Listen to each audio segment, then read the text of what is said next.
ladies and gentlemen, my name is Mr. TARDIS, and this is my reaction to the latest Doctor Who Christmas special, Joy to the World. Or is it Joy to the World? I was getting everything up here, so I've got notes and references for this reaction, which will be just unscripted off the cuff, and hopefully with minimal editing.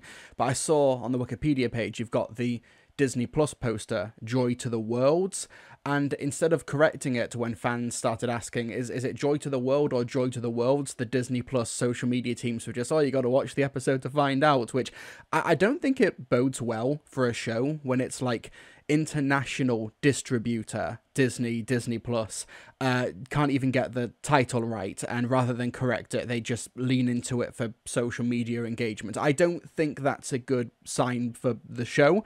When it comes to Joy to the World, though, I watched it yesterday with some friends and some fellow Doctor Who fans. I actually think I came out of it like the most positively.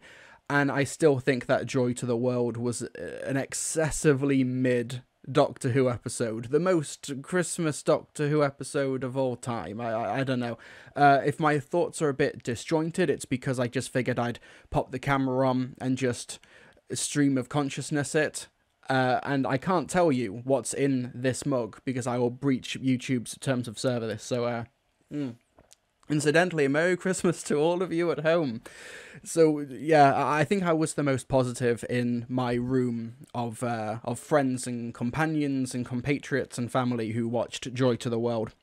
And when it comes to the Doctor Who viewing experience, it was kind of like on the bottom of the priority list. We had the Gavin and Stacey final episode, we had the new Wallace and Gromit, both of which were really good and really terrific, and then there was just Joy to the World in its incredibly early time slot. I think the second earliest time slot Doctor Who has ever had, next to an episode of The Keeper of Traken by a couple of minutes. It broadcast at 10 minutes past 5 on Christmas Day, and it's interesting that the earlier time slot I thought was pretty good for it, actually. But in terms of the actual episode itself, the Doctor goes to this big time travel hotel because his TARDIS has honed in on milk, and he wants milk for his tea, and he makes two because he's missing having a companion on board the TARDIS.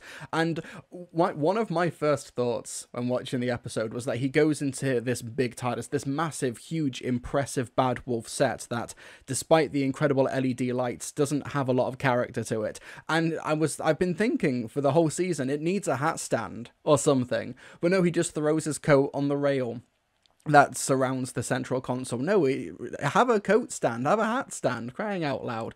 I thought Ncuti was very good in this episode. I think he played it up a bit more like Broad and more a bit arch. Like early on, you know, the big yawn at the TARDIS door, getting the tea and speaking to Trev, played here by Joel Fry. I thought that Joel Fry was pretty good in this, but he's really leaning into the whole, like, Hapless really wants to be useful. You know, this guy's got baggage, and I like how it's just completely glossed over because we have to go to Joy, played by Nicola Coughlan. Now, if you've seen Derry Girls, that's where I primarily know Nicola Coughlan from, although I've been almost unhealthily obsessed with Bridgerton. I've still not watched the latest season, but the 2 seasons I have watched, I was very invested, very surprisingly so, in the seasons of Bridgerton.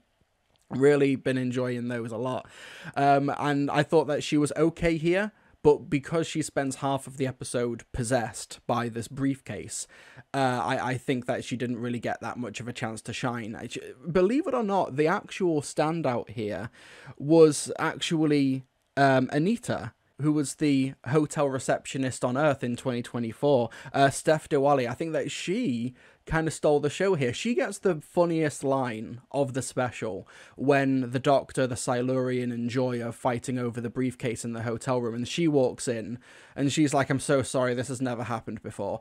Pitch perfect delivery of just the could not give a toss a hotel receptionist slash only staff member at that hotel on Christmas. That was such a great line, pitch perfect, and I'm kind of glad that the consensus surrounding this episode from fans is that the long way around scene with Anita and the Doctor for that whole year was the best part of the episode. And I think that Joy to the World would have been significantly improved had it been like 90% of the episode. Like, it is just a case of the Doctor stepping in the first, like, 5-10 minutes, stepping into this beautiful, gorgeous, and glamorous time travel hotel, which is a really cool concept. And it's so lush, and it's beautiful, and there's great architecture in there. There's the beautiful Christmas tree, and the diverse and exotic alien species, and all the people who work there, with the really empty bar. We'll get back to that. And the Doctor is like, oh, this is Christmas, literally. Like, this is like a paradise here. Like, I can go to all these different... I do that anyway because I've got a time machine. But, you know, it's basically catered for me. I love it. But then he has the best Christmas and the best time in this shoddy, run-down, neglected, empty hotel with Anita, because there's an extra chair in the hotel room. Which is really, I think that sentiment is really nice, and I think that in the UK, in a cost of living crisis, I think there's absolutely merit to the idea that Christmas is not about the lush decadence, it's not about the decorations, it is about the people you spend it with, it is about, pardon the pun, the time that you spend with these people, not the time travel. Sorry, I know writers who use subtext and they're all cowards. I think that idea is significantly more interesting than basically everything else that Joy to the World is going for. And unfortunately, it means that guest star, the titular Joy, kind of does get lost in the shuffle a little bit, because the stuff with Anita is really strong, solid fundamentals. And I loved the scenes of the Doctor and Anita playing Cluedo, but don't you need more than 2 people to play Cluedo? I can't remember. They're eating Easter eggs, and I like the visual passage of time. There's the pumpkin, the jack-o'-lantern outside. You can see the Easter egg when they're playing Connect 4. So you can tell that this whole year is passing. You know, bonfire night, Guy Fawkes. The bit with the plunger was really fun. That was probably the second funniest bit in the episode. After Anita's, I'm sorry, this has never happened before line. That's where the episode found its heart, I think. There was another undercurrent that I think worked at first, and then it really over-egged it.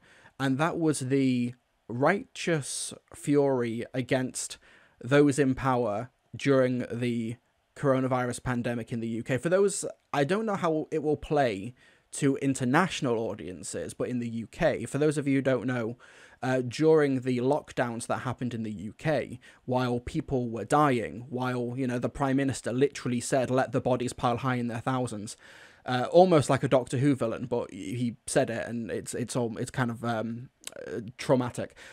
So you've got these people in power who are telling people to stay in their homes. They're fining people for going out on walks and such. Increased police presence and such, and you can't visit relatives in hospital while they're dying. And also the staff workers there were wearing literal bin bags as personal protective equipment. It was a whole thing. And this episode kind of hones in that we have a lot of unprocessed trauma from all of that. And Joy, while she's being coerced and prodded by the Doctor to get angry to free her from the baggage, literally, I know writers use stuff, etc. And she proper lays into him and is like, my mother died, I broke a promise because I followed the rules, I let her down, she died alone in hospital. And I think that is really powerful. And I think that Nicola Coughlan really nailed that moment. And I love the moment where the Doctor says, that's the thing about mums, they're always saving us even when they're not there. Or words to that effect. I thought that was lovely. And you hear the handcuff separate from her wrist, but it's not on screen. So it's kind of on the audience to sort of pick up that happened before it's shown in the visual storytelling. Really nice stuff, really good stuff. I liked that a lot. And I think what kind of negated that to an extent, I understand that I might be in the minority here. I don't think they should have shown the mother in the hospital bed at the end. I think that if you want to try and go for broad, collective trauma and anger, the less specific you are about it, the more likely it's going to land for the general viewer. And I think that already you're going quite specific with mother died during lockdown because of these rules.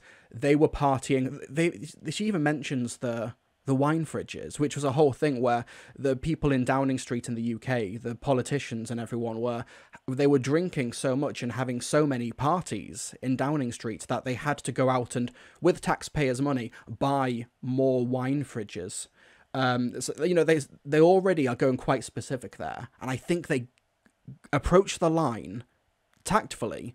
Stephen Moffat, I mean, he approaches that line, and then actually showing the mother in the hospital bed, goes over it, and then it goes back around to not being effective again, and it comes across as very overly saccharine.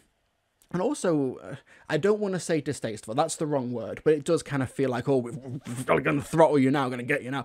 There's actually a really good recent Christmas special from Big Finish. I think it's the 11th Doctor and Valerie one. I think it's written by Georgia Cook, where they actually make a meta-analysis about how saccharine and sentimental, and how these Christmas specials, broadly, really try and make you cry and really try and antagonize you. And I actually thought that was a really great meta-commentary. And it just kind of shows that all of the fun, great, inventive Christmas Doctor Who is being done by the expanded universe and not the show proper. And then, of course, when you're in the hospital, what further makes it worse is she's holding the presumably the hospital-given tablet for this video call. And the video call is in 4K, filmed on a red 4K camera. Nicola Coughlan, I'm sure she was directed to, but she's staring right down the barrel of the camera as opposed to looking at the screen and the like you would when you're doing a video call. And she's got just the generic backdrop, as opposed to I'm taking a phone call on a sofa or on a chair with the. It's that sort of clinical approach that rips the authenticity from the moment as well. I just don't think they should have cut to the mother in the hospital bed. I think that film it, write it, edit it, have it in your back pocket in case the episode runs under, or you think, actually, this does work. I just don't think it worked. I can understand the temptation to make it and write it and edit, but I don't think it should have wound up in the final episode. Put it on the DVD or the Blu-ray, or release it on the Doctor Who YouTube channel as a deleted scene, rather than put it on the Blu-ray that you spend 60 sodding quid for and the disc still doesn't work. Anyway, but yeah, so I think that what kind of stops Joy to the World from really working is that it does feel like it's written by somebody, and I mean no disrespect to Stephen Moffat on a personal level, that he has written for Doctor Who for 25 years, if you include The Curse of Fatal Death. He's written over, either over or approaching 40 episodes of the show at this point. And include most of those are several of those are Christmas specials. Well, Christmas Carol, Doctor the Widow and the Wardrobe, The Snowmen, Time of the Doctor, Last Christmas, Twice Upon a Time, in no particular order, Twice Upon a Time, Return of Doctor Mysterio, Husbands of River Song. I may be missing one, but like a big chunk of those 40 episodes he's written are Christmas specials. And now we have Joy to the World, or Joy to the Worlds, I don't know, find out on Christmas Day. And it does kind of feel like we are repeating these beats over and over again. You know, the digital afterlife, because that's what happens with the Villain Guard. The people who are absorbed in the consciousness of this starseed. That we even have Trev saving everybody from beyond the grave, which is that's just what happened in Boom. I really like Boom. That actually feels more like it's reminiscing on the past. It's sort of like playing with these different formulas, or whereas this one feels a lot more like just regurgitation, stuff like that. Also, it's kind of strange that the Doctor, what kind of doesn't work for the Anita stuff is that the Doctor, when he's saying goodbye, says, "Oh, I've never done this before. My life is complicated. I don't normally live days in order, one after the other." But that's what the 14th Doctor was meant to have done as part of his, quote, healing era, as Shooter Gatwa said on the Graham Norton show. That the 14th Doctor was meant to have a normal life one day after the next with the Nobles, and that therapy is what makes the 15th Doctor a much more healthy, emotionally healthy person. But because we don't know any specifics about what that healing journey was, other than garden parties with the Nobles and Mad Auntie Mel, because we don't know what that process was, it means that the 15th Doctor has no concrete starting point as a character, and thus nowhere to really go. And then you also have the Doctor being in, is it London where the hotel is? It is in London for a full year. Doesn't pop on the tube or whatever to see Ruby, which it kind of feels like Moffat has not learned what everyone loved about the ending of The Doctor, the Widow, and the Wardrobe, where the Doctor is being the caretaker. And I love the caretaker stuff in that story. I don't think it's a great Christmas special, but the caretaker stuff is really strong. And the Doctor's using that, looking after those kids and that family, as a way of, like, filling in the hole that Amy and Rory, that family unit, has, like, you know, he's left them. But then at the end, he decides to go and see them for Christmas, and that's lovely. But then we're regressing now, where in Joy to the World, the Doctor isn't the one on the other end of the phone for Ruby. Ruby is talking to her mum, but because she has two mums, we don't actually know who she's talking to. It's these kind of, like, really basic fundamental things that is just kind of lacking. Which is why I'm not going to try and claim that my family unit and my circle of friends and stuff are indicative of the average viewer, whatever that means, average viewer. But, you know, when it comes to looking online on Facebook and Instagram, my personal ones, forget Twitter, because that's curated to Doctor Who stuff. I'm seeing Doctor Who stuff all this. Of course I am. I'm Mr. TARDIS.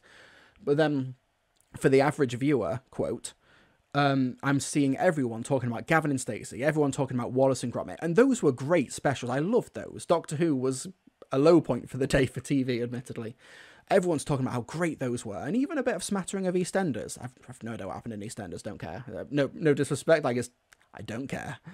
And no one's talking Doctor Who. No one. It got lost in the shuffle completely during the Christmas lineup, but that's gonna happen. That's fine.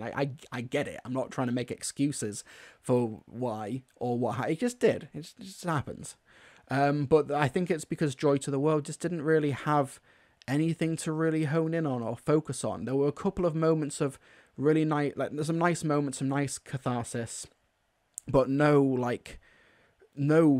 coda like that ending of The Doctor, the Widow, and the Wardrobe, or like the first 20 minutes of A Christmas Carol, which I think is peak Moffat Christmas. The first 20 minutes of A Christmas Carol is basically perfect. I think it falls apart in the second half. That's a video for another time, but the first 20 minutes are spectacular TV. This does feel like somebody, you know, the dinosaurs there as well, like in Deep Breath and other stories with dinosaurs. Invasion of the Doctor is so derivative, it's ripping up Invasion of the Dinosaurs. But also, like, at the very end, when Joy has absorbed the star, we'll get to that in a moment, and she's like, oh, you find someone, so you're not alone. And then the Doctor doesn't. Like, there's no coda. And it's like, we've done this before. Not only that, we've done it in almost to the same spot during Russell T Davies 1. Is the second Christmas special for RTD1, The Runaway Bride, when the Doctor is mourning the loss of a companion, a London blonde young woman companion whose name begins with R and is colour-coded, getting over that loss, and then the companion surrogate for that story tells the Doctor, that you need to find someone to not be alone. The Runaway Bride and Joy to the World have basically the same ending in that regard, and it's I said it in my review of The Giggle. It's stagnation. It doesn't feel like a deliberate callback. It doesn't feel like, you know, I learnt this before, but I forgot it, but it's Christmas, and this is when you relearn the memory, you relearn what it means. And, you know, it just feels like stagnation.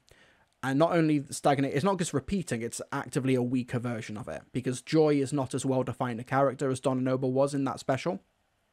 She's not had nearly as much screen time. The only thing we kind of know about Joy is that she's a relatively sad, lonely woman getting a bad hotel room on Christmas. But like the Doctor describing the hotel, like, oh, you can tell a lot about somebody by the hotel room they book. It's like, that feels a bit out of touch, because most hotels don't have that door. I've been in a couple of hotels where they have had that locked door, but the Doctor's like, every hotel has that lock. Every hotel has that. No. And most people book hotels because it's the cheapest one in the area, or because it's Premier Inn or Travelodge, or it's a B&B where it's slightly more expensive to book the room, but you get a free breakfast, so it works out better. You're saving money, you know. You know, maybe that says something about me. Maybe Moffat can psychoanalyze me for the next Christmas special. I don't know. But yeah, that whole hotel. I'm just rambling. I do apologize. I can't tell you what's in this mug, but also like it's been a lovely, relaxing Christmas. But I kind of feel like I need to get this reaction out of my system, and also because I've still not reviewed Dot and Bubble.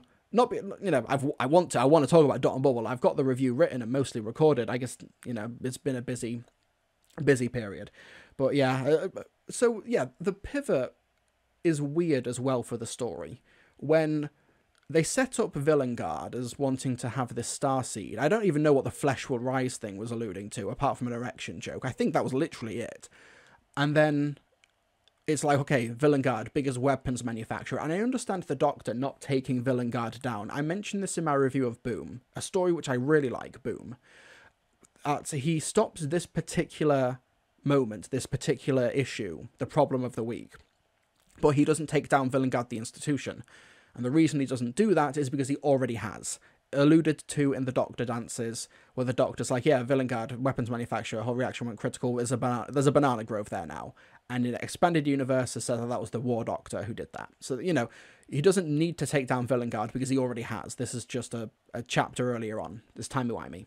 But for Joy to the World, we have another earlier chapter before Villengard is destroyed by the Doctor, and they want to have the Star Seed, use the Time Hotel. I think the Time Hotel is a bit of an overly complicated way for Villengard to do it. There's probably 100 other ways they could have done, but whatever, it's fine for this particular story. But then it's like, okay, Villengard, biggest weapons manufacturer, military-industrial complex, evil incarnate in a hyper-capitalistic universe. And somehow the episode goes from we have to stop this big bad star seed that's going to destroy Earth and is emblematic of the military-industrial complex. And then the episode, without clarity, just pivots to actually the star seed is really good and nice, and it's good that Joy has it, and it's good that Joy is about to die. And I don't think it earns that. Firstly, because Joy's not well-defined enough a character. No fault of Nicola Coughlan, but she spends half the episode possessed. And also because, like, the audience are meant to presumably fans are meant to recognize it as Villengard. But if you recognize it as Villengard, you'll recognize it as emblematic of an evil of the universe, the military-industrial complex. So why are we meant to view Joy's ascension into the stars as a good thing? Like, I don't know. The episode goes from this is a world-ending threat to this is good for Joy to die. And I don't think it earns that twist. It doesn't do anything to earn that pivot, which leaves the ending really weird. And even the whole Bethlehem year 1, which should be year 0, shouldn't it? But I don't know. I think my first reaction to that, because a lot of fans saw this coming, no room at the inn. We sort of use that as the idea, okay, Stephen Moffat's going to canonize Jesus. There's even the line earlier when the Doctor's talking about the Starseed, about how he uses telepathic powers, and that's how you start a religion. So the Doctor with Joy started Christianity, I think is the implication. But yeah, so you have this Bethlehem year 0 thing. And I was thinking, okay, Stephen Moffat loves adapting public domain works. Dracula, Sherlock Holmes, Dr. Jekyll and Mr. Hyde, The Time Traveler's Wife. Oh, what public domain story can I put my stamp on now? The bloody Bible. Okay, that's whatever. I think it's kind of emblematic of how Doctor Who is kind of out of step with what resonates with people on Christmas. I think it wants to... Rusty Davis and Stephen Moffat want it to be the silly, quirky show where there are big hijinks on Christmas and turn your brain off, bright colours, the Doctor's on the Orient Express, stuff like that, which is fun. But I think when you look at people watching and resonating with Gavin and Stacey, with Wallace and Gromit, with other big blockbuster programming, that's not what Doctor Who is. That's not what people are resonating with. That's not what people are sharing and gushing about on social media. Doctor Who just kind of becomes noise in the background while people are heating up Christmas Day leftovers or getting out the cheese and crackers and stuff like that. Which is why I think Joy to the World is probably I didn't hate it. People I were watching it with hated it. I couldn't muster up much hate for it. It's too derivative. It's too all over the place for me to sort of have a strong opinion on it. But it does kind of feel emblematic of Doctor Who as it currently is, a show that desperately needs new blood. It needs a new guard. I mentioned the Christmas special, the Big Finish one with the 11th Doctor and companion Valerie, written by Georgia Cook. That was a really great Christmas special. Who wrote it? There's a really good Torchwood Christmas special for this year. It's called Reflect. I think it's from Joe Lidster, is it? Friend of the live stream? It's called Reflect, and it's Big Finish original character John Colchester and Ace, the 7th Doctor companion, played by Sophie Aldred. And their meet-up... Yes, Joseph Lidster. It made me cry. It's really affecting and powerful. And this is like an hour-long, no-budget audio drama where these two are telling stories to each other and they're putting on the voices and everything. And, oh my god, it's so powerful. But also, the Anita subplot brings allusions to Auld Lang Syne, which I thought was really nice. But then it's one of those, like, how dare you stand where he stood? Because the definitive Auld Lang Syne Doctor Who festive special is written by Tim Foley. It's called Auld Lang Syne. It's a 9th Doctor story on the Back to Earth box set. And it just further shows to me that while Steve Moffat and Russ T. Davies were terrific for the show 25 years ago, it desperately needs new blood. Like, when you've got people like Georgia Cook, like Joe Lidster, like Tim Foley, who are writing these really effective and emotionally impactful holiday festive specials for Doctor Who, and, you know, they're saying something original, they really resonate, really powerful pieces of sci-fi drama, and then you actually have the show proper, and it's coasting. Oh, dinosaurs. Oh, we're doing the Stephen Moffat running around all these different locations at the beginning, which, to be fair, paid off because the Doctor uses those to, you know, get the tools to wrench the stone door from the shrine. I actually thought that was a really cool sequence. I liked Murray Gold's use of the 15th Doctor's theme for that. That's still a banger track. I thought that was fun, using the Orient Express as a way to pull up. You know, I like that. I thought that was fun. But then it's like, oh, who are you writing? There's terrible handwriting. Oh, it's for her. Oh, you should write this. You should send this to her. Which felt, once again, this is like ultimate nitpick. I apologize. But what happened to the Doctor last Christmas in the Church of Ruby Road, where the Doctor looks this police officer up and down and is like, you got to propose to this girl. She's going to say yes. But then he's on the Orient Express and he doesn't suss out this woman writing this love letter. Like, nitpick of... Honestly, I promise this doesn't keep me up at night. But then it just kind of feels like they're not... Moffat and Davis are like friends in real life. They've been doing really fun press stuff together in the lead up to this. You know, I've enjoyed that. But are they not communicating with each other for these things, for this consistency? I don't know, maybe I'm thinking too much about it, but it's also like, you know, the Doctor never stands still in one place, even though that's literally what happened in The Giggle. That's what happened in multiple Moffat-penned Christmas specials. And also, was it Jude, Pig and Tea Break, friend of the live stream, who tweeted out that, like, the past 4 numbered incarnation, 14, 13, 12, and 11, all have had stand-in-place moments. Once again, it feels like stagnation. It feels like the show desperately needs new blood, and I can point to these examples in the expanded universe. Auld Lang Syne, the 11th Doctor. I'm going to get the name of it. I think it's called Spirit of the Season. Spirit of the Season, Big Finish, Doctor Who. If I've remembered that. Yeah, Spirit of the Season. Yeah, it's in the 11th Doctor Chronicles, Everywhere and Anywhere, written by Georgia Cook. Really, really great stuff. And we are getting smatterings of this stuff in the expanded universe. You can see in the back, Abi Falasé and, you know, Georgia Cook wrote Ruby Red as well. And, you know, you're getting this in the expanded universe, but I think it needs to cross over to the show proper. I think maybe you could argue that you needed someone like Russell and Bad Wolf, you know, to steer the show in a new direction. But it's the same direction, but also they need to start ushering in this new talent, because this just feels like another Stephen Moffat Christmas special. It just feels like another Doctor standing in place for a bit. He just feels like another companion who tells the Doctor that he needs to find someone. And if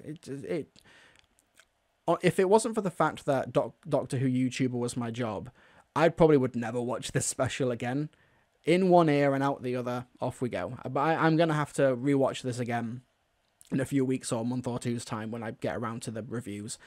I'm going to do a proper update in the near future as to why things have been so slow over the past few months. And a lot of you already know and understand. I'm really appreciative of that. But, Dot and Bubble is the next review. And I'm going to, I want to talk about Dot and Bubble and Rogue. We're in for a really fun time there. And then we've got Empire of Death and The Legend of Ruby Sunday. Oh dear, I'm going to drink some more. But yeah, I also think that the episode felt I think Stephen Moffat is right in that there's no such thing anymore as a low-budget Doctor Who episode.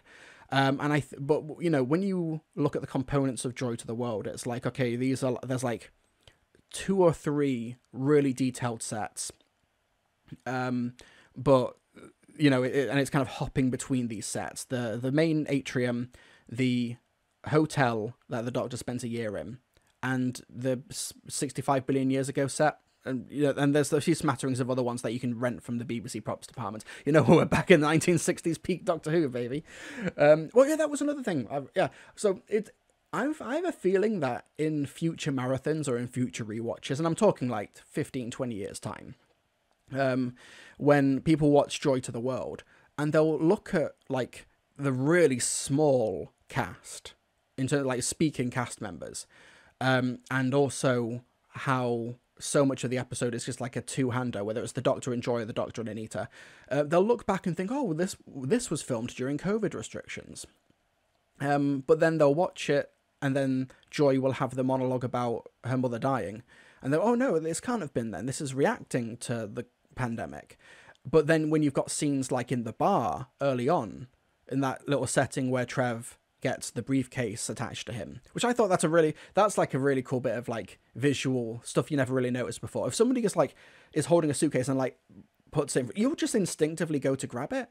I thought that was cool. But yeah, that bar, despite this being a luxury time travel hotel, the bar's empty. Why is the bar empty?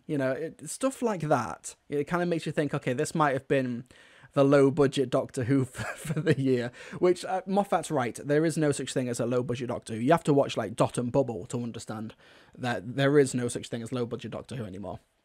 But maybe I've been reading The Script Doctor, which is written by Andrew Cartmel, who was the script editor for Doctor Who during the Sylvester McCoy era, and how they're kind of like making the show in secret. Like the BBC doesn't really care anymore about the show, and they're able to they're using it to, quote, take down the government. And you get to the Remembrance of the Daleks chapter, which, it's timely because season 25 is released on Collection, which I've still not unboxed. You can see there's a pile of boxes behind me of stuff I need to unbox on camera. I've just been so busy. And they're making that show with a wish and a dream, but like also kind of covertly. And they're bringing in like brand new writers, like Ben Aronovich, who wrote Remembrance of the Daleks. And it's fun. 2 observations. One, they're writing that story explicitly in the shadow of Margaret Thatcher winning the latest election, and how miserable they are about it. So they kind of write an anti-fascist Dalek story in like a subtle protest against that election result. And also that Andrew Cartmel is fighting tooth and nail to get Ben Aronovich, who was a writer who's never written for TV before.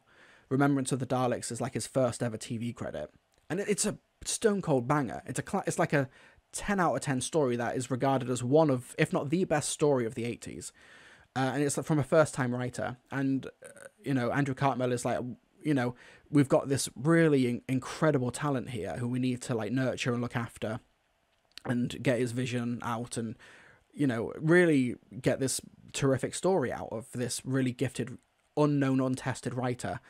And I kind of think that we need that again. We're kind of, someone said that we're at the Attack of the Cyberman stage of the Doctor Who like revival, if you believe that we're in cycles which I don't fully subscribe to, but for this purpose, like, I kind of am right now.